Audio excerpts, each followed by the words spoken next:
Architecture et pouvoir souverain, stratégie de maîtrise du territoire, forteresses et grands ensembles sériels. La cité de Carcassonne et ses châteaux sentinelles de montagne étaient au cœur des échanges lors du 2e colloque international organisé à Carcassonne du 18 au 21 novembre dernier par l'AMPM, l'association qui porte la candidature au patrimoine mondial de l'UNESCO de ce bien en série.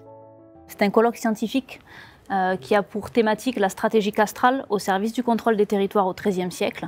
L'intérêt d'un tel colloque, c'est par des interventions et des expériences d'experts scientifiques internationaux de venir abonder sur cette thématique et de venir finalement conforter ce dossier de candidature dans sa dimension scientifique.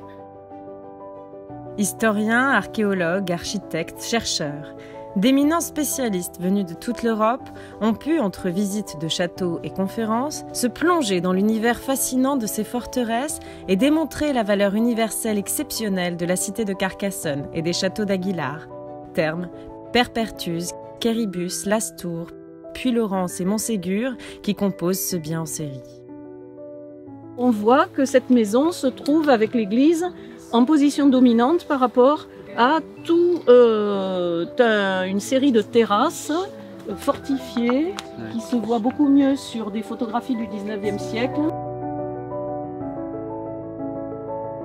Il fallait que des experts internationaux viennent témoigner à la fois de la particularité de l'architecture, de la spécificité et de sa diffusion, puisqu'il s'agit aussi de la diffusion de modèles à l'ensemble des pays européens et surtout du bassin méditerranéen.